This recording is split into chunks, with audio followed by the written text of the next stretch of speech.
I'm a huge advocate of therapy. If you are an individual that feels like you got this thing under control and you don't trust therapists, okay, I'm not talking to you. We're gonna move you out the way, right? I'm talking to the people who may be struggling here. It's easy to turn on a camera and tell everybody to be positive and say, oh, positive, stay positive, stay positive, positive, positive, positive. That's great. That's great. But like, what work is being done to not only just say that, but make sure that you feel that? I've been told that my whole duration of being on dialysis is like, you got to stay positive, you got to stay positive. This and all of this, that word is meaningless to me. Like that doesn't mean anything to me, because me pretending to stay positive was not a reality, because that contradicted how angry and sad and miserable I felt a lot of the time when I was on dialysis. Now, me being an advocate of therapy, me saying that, is a very blanket statement. Let me elaborate. Seeking out professional help to help you through tough times, it's like going to a buffet, right? The therapist that you start off with may not be the therapist that has the specific skills that you need. Like, for example, I had a therapist that was absolutely terrible. I went to her for one session. She was an absolute nightmare, and I never went back to her again.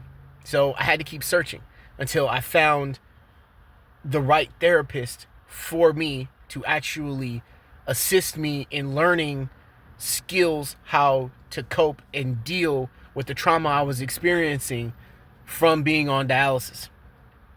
Now, here's the thing, and I've said this before. Sometimes there's no solution, right? Navigating grief, because that's what this is not a straight line. It's just not, right? Some days are going to be worse than others. But what I disagree with in my own life is this linear path of positivity in the face of traumatic events that are currently taking place in your life. There's this ridiculous notion that life, being alive, is all you need. But there is a distinction between being alive and living. There's a difference between those two things. And in this crusade to push this toxic positivity, that narrative is ignored a lot for the sake of the message. Dialysis, kidney disease, is a traumatic event that is taking place in your life.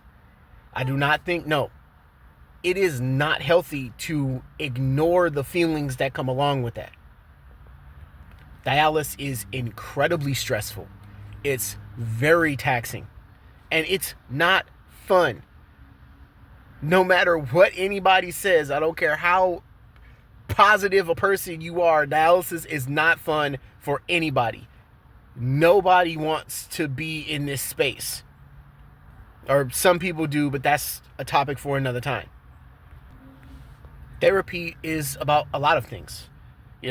Self-discovery, coping skills, how to navigate trauma. There's a litany of things that therapy can help you with.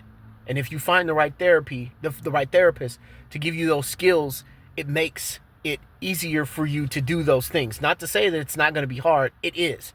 Dialysis is hard. All the time.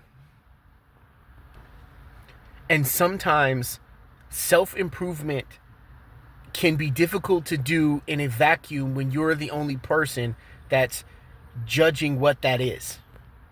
So when I was growing up in the 90s, you didn't do stuff like this. In the generation before me, like therapy, you didn't do anything like that. If you went to a therapist, you were crazy. But that's bullshit. That's bullshit. my father would have benefited from going to therapy, but instead he just became an alcoholic, abuser. That was his way of dealing with his trauma. That is not healthy. Self-improvement should never stop at any age. You should never reach a point where you feel like you got it all figured out and there's nothing else left to learn. Because once you get to that point where you feel like there's nothing else, you get stuck.